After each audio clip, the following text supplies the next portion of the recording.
को जो महिला बहनें हैं, साथ में जो संगठन है, जितना भी प्रकोष्ठ के अध्यक्ष हैं, उससे जुड़े हुए कार्यकर्ता हैं, पदाधिकारी हैं, बनारस में रहने वाले राष्ट्रीय संगठन से जुड़े हुए, प्रदेश संगठन से जुड़े हुए, जिला के, महानगर के सभी को मैं बहुत बहुत धन्यवाद दूंगी कि उन सबके सहयोग से मैं आज 2 साल मेरा जिला अध्यक्ष का पूरा हुआ। उनके सहयोग से मैं पार्टी के लिए जिम्मेदारी से पूरे काम करने की कोशिश कर रही हूँ।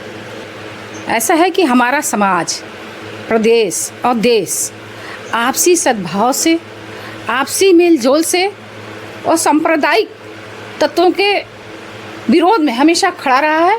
और इनका हिंदू मुस्लिम मंदिर मस्जिद से ही ना देश का कभी विकास हुआ है, ना आगे कभी होगा। जो पीढ़ी है उसमें सारे लोग 85% लोग जुड़े हुए हैं और उन्होंने सभी लोगों ने उसमें, चाहे हिंदू हो, मुसलमान हो, सिख हो, ईसाई हो, सभी का अपना योगदान हुआ है। चाहे वो सैनिक हो, चाहे वो देश के व्यापारी हो, व्यावसायिक हो, यहाँ तक कि जो हमारा एक मकान बनता है उसमें जो मजदूर हैं वो काम करते हैं। हमारा मकान बड़ी हवेली बनती है, वो उसमें एक ईंट रखने वाला एक मजदूर होता है। बिना उसके सहयोग से हम एक हवेली नहीं बना सकते, एक मकान नहीं बना सकते। तो इसमें सबका सहयोग होता है। जब एक मकान में हम सबका सहयोग लेते हैं तो इस देश को चलाने के लिए हम सभी का सहयोग चाहिए और उसमें है भी।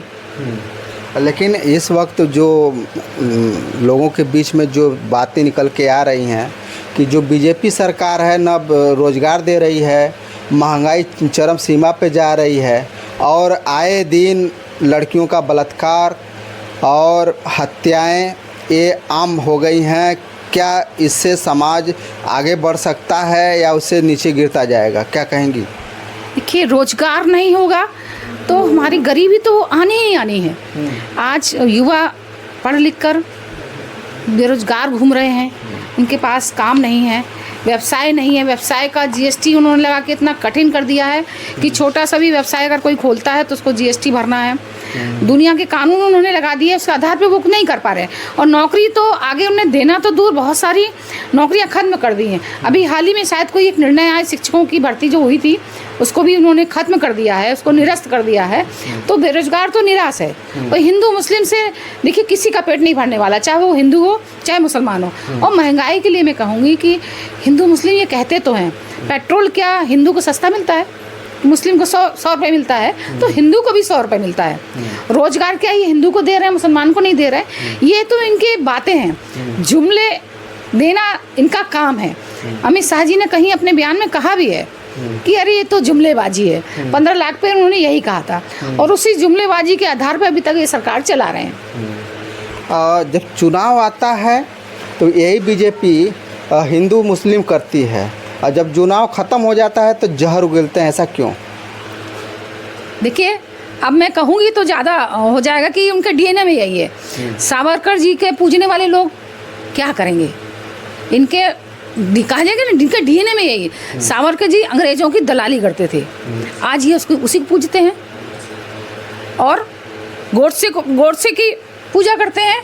और इन्हीं की सांसद थी उमा भारती जी, प्रज्ञा नाम है शायद उनका, जिनको अभी सजा हुई महाराष्ट्र वाले कांड में।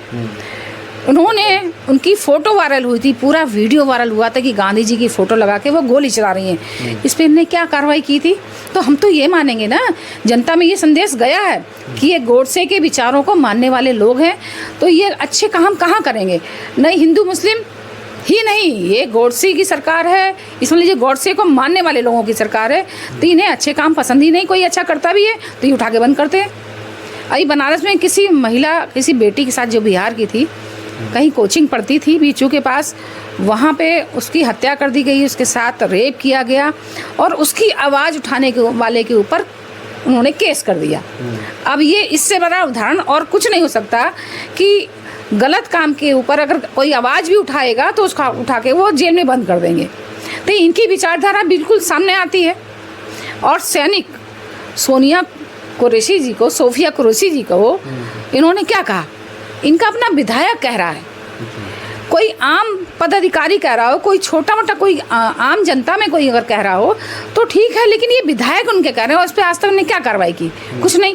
तो इनकी विचारधारा इन्हीं बातों से सामने आती है कि ये गलत बोलने वाले को, गलत काम करने वालों को संरक्षण देते हैं।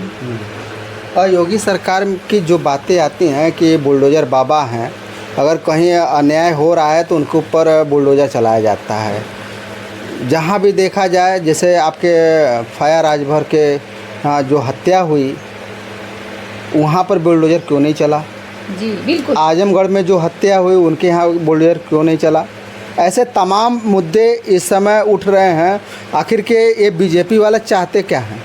तो इनका संदेश ही साफ साफ जनता को दे रहे हैं कि जो न्याय की मांग करेगा उसे हम जेल में डालेंगे, जो अन्याय करेगा उसे हम अपने संरक्षण देंगे।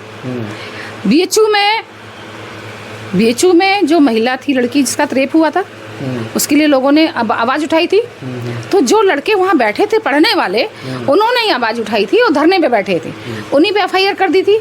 यानी जो न्याय के लिए खड़ा नहीं, बिल्कुल हमारी सरकार थी 2012 से लेके 17 के बीच में जो सरकार थी,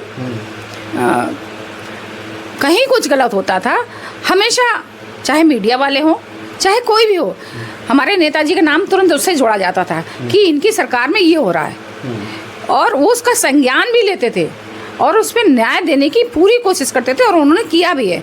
जनता के काम करने के साथ साथ उन्होंने कोई समाज पे बिल्कुल नहीं, संप्रदाय पे बिल्कुल कोई न्याय नहीं दिया कि हमारे समाज का है तो नहीं कुछ भी गलत करना चाहिए, जैसा कि आज के समय में हो रहा है कि एक ही समाज के लोग, बनारस में बहुत सारे ऐसे किस्से हैं कि एक ही समाज के लोगों को ने कई पीढ़ी के समाज के लोगों के साथ अन्याय किया और उनके ना बुलडोजर चला, ना कोई गिरफ्तारी होती है। अगर गिरफ्तारी किसी वजह से दबाव में आके करते भी हैं तो अगले दिन उनको जमानत मिल जाती है। तो हमारी सरकार में ऐसा ना कभी हुआ है। नेताजी हमेशा समाज से जुड़े लोगों को, जो नीचे तबके के हैं, फूलन देवी इसका उदाहरण है, जिसके साथ क्या हुआ था समाज में सभी जानते हैं। उस महिला को उन्होंने संसद में पहुंचाया था, यानी भारत की सबसे बड़ा सदन है वहाँ तक पहुँचाया था। निषाद समाज की महिला थी और जो पीड़ित थी कहीं, और उसको वहाँ पहुँचाया। तो हमारी सरकार ने, हमारी पार्टी ने हमेशा पीढ़ी के लोगों को, समाज के वो गरीब जो कहीं पीछे रहते हैं, लाइन में सबसे पीछे खड़े होते हैं, उनको आगे लाने का काम करती है, उनको न्याय दिलाने का काम करती है और आगे भी करती रहेगी। हमारे माननीय नेता श्री अखिलेश यादव जी आज भी सरकार में नहीं हैं, और किसी के साथ अन्याय होता है, कुछ भी होता है तो आर्थिक मदद भी वही देते हैं।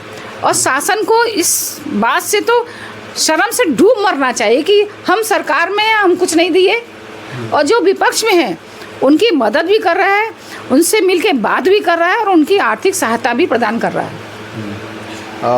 2022 में यही अखिलेश यादव जी ललकार कर बोले थे कि परशुराम जयंती पर कि उनकी मूर्ति की स्थापना होगी और हमारी जब सरकार आएगी तो बड़ा काम करेंगे, लेकिन सरकार नहीं आई।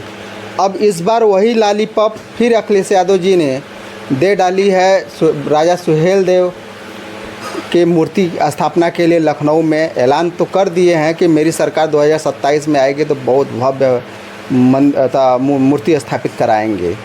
फिर क्या लगता है कि 2027 के लिए ये जो रणनीति तैयार हो रही है कहीं फेलियर साबित न हो? क्या कहना चाहेंगे? जी नहीं, हमारे माननीय अखिलेश यादव जी हर समाज का सम्मान करते हैं, और जो पहले के वीर हैं, सम्मानित लोग हैं, ऐतिहासिक लोग हैं, वो किसी भी जाति के हो, धर्म के हो, वो सबका सम्मान करते हैं। अगर किसी के कोई का जीवित रहते भी अगर मूर्ति लग रही है, और जो पहले से कहीं मारा जा रहा हो या कोई वीर जिसने समाज के लिए अच्छे काम किए हो, वो किसी भी जाति का, उसका सम्मान होना चाहिए, उनकी मूर्ति लगना चाहिए।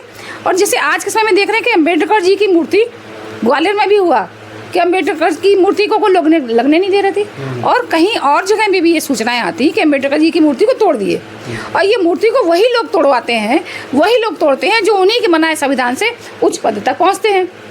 अगर अमित शाह जी गृह मंत्री हैं तो उन्हीं के बनाए संविधान के अनुसार वो गृह मंत्री हैं, और उन्हीं के संविधान को नहीं मानते और उनका अपमान करते हैं कि अम्बेडकर अम्बेडकर अम्बेडकर। तो जो उनकी ही बनाए संविधान को से किसी पद में पहुंचता है और उन्हीं का अपमान करता है, तो हमारे माननीय जी सबका सम्मान करते हैं और आगे भी करते रहेंगे। हमेशा उनकी विचारधारा ऐसी है कि हर समाज को वो सम्मान देते हैं। बीजेपी सरकार तो जाति जनगणना कराने जा रही है, आप इससे कितना प्रभावित हैं? बिल्कुल, जाति जनगणना होनी चाहिए। इसलिए होनी चाहिए कि आरक्षण लागू होता है तो जनगणना पे उनकी संख्या के आधार पर होता है। और हर 10 साल पे होनी चाहिए, हुई नहीं थी अब तक, रुकी हुई थी। अगर जाति जनगणना होगी तो जैसे मौर्य समाज के कितने लोग हैं, पटेल समाज के कितने लोग हैं, पाल समाज में कितने हैं, चौरसिया कितने हैं, यादव कितने हैं, गौड़ कितने हैं, भारतीय कितने हैं, तो सारे लोगों की जब गणना होगी तो उसी आधार पे उनको आरक्षण मिलेगा, उसी आधार पे उनको आगे की उनके लिए उनके उत्थान के लिए योजनाएं बनाई जाएंगी ताकि उन तक पहुँचे, जो पीछे रह गए हैं उनको भी आगे समाज में लाया जाए और हर मुख्य धारा से उनको जोड़ा जाए। तो गणना होनी चाहिए और गणना होने के बाद उसका लाभ उन्हें मिलना भी चाहिए। तो जो शैक्षिक गणना जो है उसका कब होगा? जैसे लगता है ना कि जो पढ़े लिखे रहते हैं कि हमारी शैक्षिक गणना होनी चाहिए, ये मांग हो चल रही थी, इस पे क्या आप लोगों का ध्यान जाता है? नहीं, बिल्कुल शैक्षिक जनगणना होगी तभी आंकड़ा सामने आएगा कि किस समाज के लोग शिक्षा में आगे हैं जी। और जो शिक्षा में आगे नहीं है तो उनको शिक्षा में आगे कैसे लाया जाए, इसकी योजना बनती है, इसकी योजनाएं बनाई जाती हैं और लागू की जाती है। इनका आधार यही होता है, गणना का आधार यही है कि गणना से हमें पता चलेगा कि किस समाज के लोग अभी भी शिक्षा में पीछे हैं, तो उनके लिए हम कौन सी ऐसी योजना बनाएं जो वो शिक्षा में वो भी आगे आ पाए। 2027 का जो पीडीए का जो विजय यात्रा का जो मुहिम छिड़ा है वो कितना सफल होने वाला है? किसका है ये पीडीए का विजय यात्रा? हाँ जी, विजय यात्रा तो अभी लोकसभा के चुनाव में पीडीए ने अपना दम दिखा दिया कि हम समाज के लोग, पीडीए समाज के लोग 85% नहीं, हम लोग लगभग 90% हैं। तो हम जिस दिन एक हो जाएंगे तो हम न्याय को, सामाजिक न्याय को, शिक्षा को, लोगों को आगे बढ़ाने के लिए काम कर पाएंगे। इस विजय यात्रा का यही अर्थ है कि हम जिस तरह से हमने 24 में लोकसभा चुनाव में आगे हम कुछ सीटों को लेकर आए, 5 सीट से हम 37 सीट पर आए, तो अगर विधानसभा चुनाव में हम आगे आएंगे और हर पीडीए समाज को आगे लाने के लिए काम किया जाएगा। विधानसभा 2027 का जो आपका बनारस में 8 सीटें हैं उसमें कितने सीट आप जीतने का दावा कर सकते हैं? बिल्कुल, विधानसभा सीट में तो 22 में भी हम आते, लेकिन क्या हुआ सारे लोग जानते हैं, चाहे वो अधिकारी हों, चाहे बीजेपी के ही क्यों ना लोग हों, और आम जनता है, सब लोग जानते हैं कि क्या खेला हुआ। ईवीएम के द्वारा इन्होंने, जैसे दक्षिणी विधानसभा है उसमें गिनती के समय मैं भी वहाँ थी। अच्छा। और मैंने खुद वहाँ पे आंकड़े देखे थे। किशन दीक्षित जी बिल्कुल समझ लीजिए जीत गए थे, वो ऐलान हो गया था कि किशन जी जीत गए हैं। बाहर मिठाइयाँ बंटने लगी थी, उनको हम लोगों ने माला पहना दी थी। उसके बाद 1 घंटे बाद, 1.5 घंटे बाद ये हुआ कि नहीं, वो तो सर्टिफिकेट किसी और को दे दिया गया। अगर इस तरह से ये जीतेंगे तो कुछ भी कहना मुश्किल है। अगर वोट पड़ेगा ईवीएम से नहीं, बैलेट पेपर से, तो 8 में से 6 विधानसभा जीतने का हम दावा करते हैं। बहुत बहुत धन्यवाद, बहुत अच्छा लगा आपसे बात करके। अभी हमारी बात हो रही थी समाजवादी पार्टी के महिला जिला अध्यक्ष श्रीमती शशि यादव जी से। तो आपको यह वीडियो कैसा लगा, ज़्यादा से ज़्यादा शेयर कीजिए, सब्सक्राइब कीजिए। फिर मिलते हैं नए वीडियो के साथ, तब तक के लिए नमस्कार।